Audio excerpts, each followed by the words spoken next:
الحكاية بتبدأ بعد 4 سنين فراق. نوى في المطار مستنية طيارتها، وعينها بتيجي صدفة على غلاف مجلة فبتتنح الصورة لحبيبها القديم نيك، ومكتوب تحتها أنجح رائد أعمال. لحظتها الماضي بيضرب في وشها من غير استئذان. تركب طيارتها اللي طالعة على إيبيزا علشان فرح أختها جينا وليو، وفي السكة بيقعد جنبها شاب اسمه سايمون. الحوار بيبدأ بينهم ناعم مليان تلميحات وإغراء. لما نزلوا بيطلبوا يتقابلوا تاني، لكنها بتزحلقه بشياكة. دماغها مش في المود ده خالص، وجينا بتستقبلها وبتاخدها على التحضيرات. وسط الفساتين نوى بتفهم انها الوظيفة الاولى للعروسة، بس الصدمة الحقيقية لما بتسأل مين اشبين العريس. الرد بيشل تفكيرها وبيكون نيك. بتشت من جينا انها خبت عليها، بس التانية بتاخدها ببساطة. بتقولها يا بنتي ده ماضي وكل واحد فيكم عاش حياته. والنوى بتسحب نفسها وبتطلع لأوضتها، وبتحاول تهرب من دوشة دماغها. وبالليل في حفلة ما قبل الفرح الكل لابس أبيض، وفجأة نيك بيظهر. نوى بتحاول تتفاداه، بس مجرد وجوده بيصحي جواها رغبة كانت فاكراها ماتت. جينا بتكون بتعرفها على واحد قريبها، ونيك بيعدي يقطع اللحظة. بيكلم جينا في الشغل وبيتجاهل نوى تماما ولا كأنها واقفة أصلا. بس حركة التجاهل دي ما بتخلش على نوى. لقطت نظراته المسروقة ليها وفهمت ان بروده ده مجرد قناع. شوية وبيقربوا وبيبقوا وش الوش. الجو بينهم بيبقى متكهرب، مشحون إثارة وتوتر. عينهم بتاكل في بعض، بتقول كل اللي الشفايف خايفة تنطقه. بس للمرة التانية نيك بيكابر، بيسكت شوية وبيمشي. والتاني يوم الصبح وقت بروفات الفرح بيتدبسوا هما الاتنين سوا في نفس العربية. الصمت تقيل، والمسافة السنتي بينهم مليانة رغبة مكبوتة ووجع 4 سنين. بتبص من الشباك عاملة نفسها مش حاسة، ونيك جنبها بيمثل البرود. بس القرب ده لوحده أنفاسهم وريحتهم كفيل يفضح إن النار لسه قايدة ومستنية شرارة. وفجأة بيشبطوا في بعض وبيتخانقوا، وده على فتحة وقفلة شباك العربية. خناقة عيال يعني، لكن دي مجرد تلكيكة علشان يفرغوا التوتر. النظرات كلها إغراء، لأن أول مرة يحتكوا ببعض من سنين. وبحكم إنها الوظيفة هو الإشبين، منظم الفرح بيلزقهم في بعض في كل لقطة. يوم الفرح بيجي، ووسط الهيصة بيطلبوا من الإشبين والوظيفة يرقصوا سوا.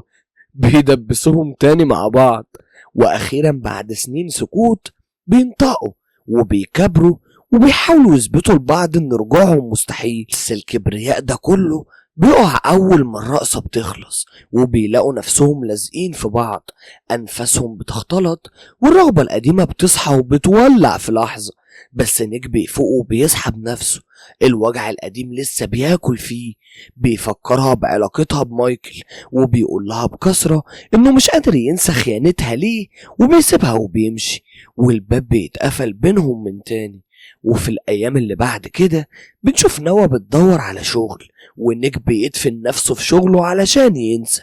لكن شركته كانت بتواجه هجوم إعلامي شرس. الشركة بيضغطوا عليه يحسن صورته، والحل إنه يدخل في علاقة تبينه كراجل مستقر، وما بيكونش عنده اختيار فبيوافق. وبيتفق مع صوفيا يمثلوا انهم مرتبطين قدام الاعلام. الناحية التانية بقى نوى بتروح مقابلة شغل، والمفاجأة ان المدير بيطلع سايمون بتاع الطيارة، ومن غير تفكير بيعينها فورا. ومع الوقت العلاقة بينهم بتاخد شكل تاني، كيمياء ونظرات اعجاب بتطول. وفي يوم شركة سايمون بتستعد تستقبل مستثمر تقيل، وبيطلع مين؟ نيك جاي يشتري حصة. بس أول ما بيدخل ويلمح نوى واقفة جنب سايمون الغيرة بتعميه، وبيدخل معاهم في خناقة قدام الكل. بيفاجئ سايمون وبيقوله قدام الناس كلها إنها أخته غير الشقيقة، وبيأمره يطردها فورا. الكلام طالع بصيغة شغل، بس النبرة فتحاه. غيرة راجل بيغلي وهو شايف الست اللي واكلة عقله مع واحد تاني. بس سايمون ما بيجيبش ورا، وبيأكد له انها من اشطر الموظفين، ووجودها خط احمر مفيش فيه نقاش. وبعد يوم كله حرق دم نيك بيرجع بيته بيلاقي صوفيا مستنياه بخبر جميل. الخطة نجحت، الإعلان بلع الطعم، وأسهم الشركة في الطالع. قدام الناس هم الكابل المثالي، بس ورا الكاميرات نيك لسه غرقان لشوشته في حب نوا. وتاني يوم نوا بتكابر وبتطمن جينا انها نسيت نيك وما بقاش يفرق معاها، بس عينيها بتيجي على غلاف مجلة بيثبت العكس. العنوان بيأكد ارتباط نيك وصوفيا الرسمي.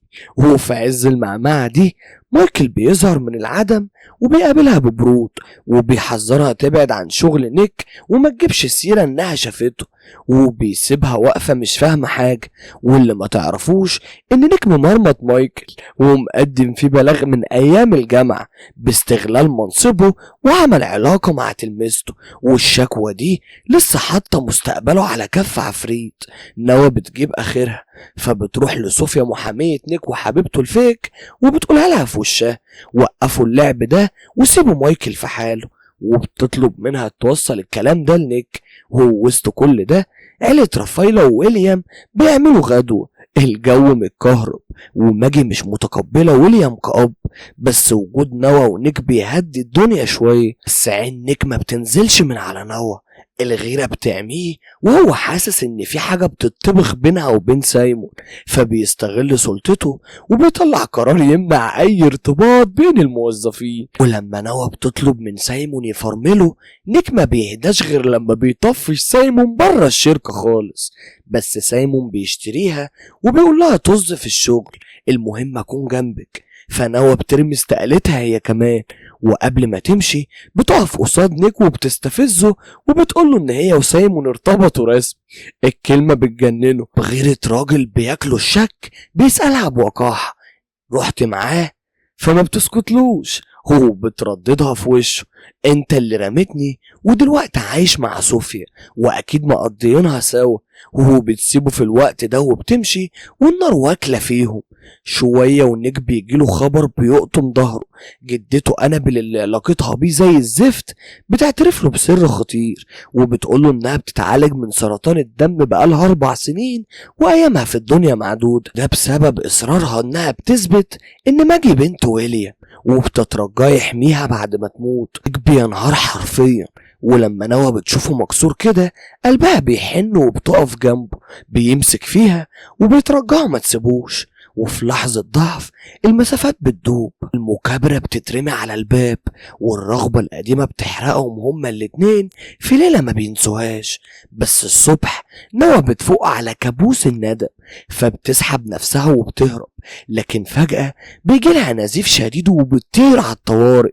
وهناك الدكاترة بيعرفوها ان النزيف ده مش عادي وانها حامل في الشهر الرابع. ولما بتفكر بتدرك ان ده بسبب الليلة اللي قضيتها مع نيك في الفرح. الصدمة بتلجمها، والمصيبة الأكبر إن مايكل شغال في نفس المستشفى، وبخباثة بيدخل على ملفها وبيعرف السر ده. نوا بتروح منهارة لجينا اللي بتاخدها بالحضن وبتفرح انها هتبقى خالة، بس مايكل التعبان ما بيفوتش الفرصة وبيروح يهدد صوفيا ان لو نيك ما تنزلش عن الشكوى هيفضح سر الحمل وابو العيال. وعلشان الفضيحة الكل بيتفق يقفل بقه ويخبي خبر الحمل عن نيك مؤقتا. وبعد كام يوم في حفلة تبع شغل سايمون، نوا بتحس بتعب مفاجئ وسايمون طينة ومش قادر يسوق. القدر بيحط نيك في سكتها تاني وبيضطر يعرض انه يوصلها، وفي الطريق الصمت هو اللي بيتكلم، بس نيك بيرمي تلميحات بتصرخ انه لسه دايب فيها.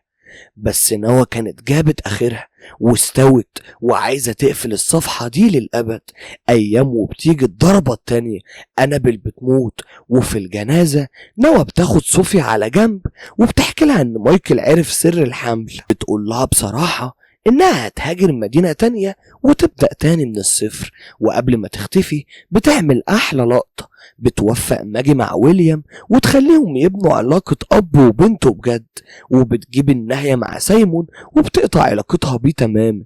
وفي نفس الوقت صوفيا بتجيب اخرها من نيك، بتدخل فيه شمال وبتفوقه وبتقوله انت غرقان في غلك وكبريائك، فوق، نوى محتاجاك دلوقتي اكتر من اي وقت فات. كلماتها بتضرب في دماغه زي الرصاصة وبتشقلب كيانه، وبيسوق بأقصى سرعة على بيت ليون وجين وهو متأكد انها موجودة هناك. بيدخل يلاقيها بتلم هدومها وبتقفل شنطتها علشان تهرب. بينهار قدامها وبيرمي كل كبريائه على الأرض وبيعترف لها بحبه ليها، وهو عينيه في عينيها ومش واخد باله من بطنها اللي كبرت.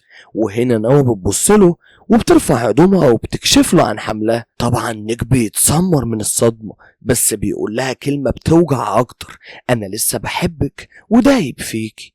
لأن في اللحظة دي مقتنع 1,000,000% إن العيل ده ابن سايمون مش ابنه. نوى قلبها بينكسر نصين وما بتردش، بتسيبه وبتمشي. بس ليون بيتدخل في اللحظة الحاسمة وبيرمي قنبلة في حجر نيك وبيقول له فوق يا غبي، العيل ده ابنك انت.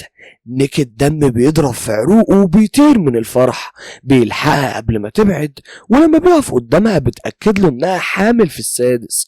بيبص لها وعينيه مليانة دموع ورغبة وعشق جنوني، وبيصارحها انه عمره ما حب ولا هيحب غيرها. بعدها بيقرروا يفرحوا رافايلا بالخبر، بس يا دوب بيوصلوا القصر وبوم، موظف قديم كان نيك طرده بيكسر عليهم المكان وبيضرب عليه نار.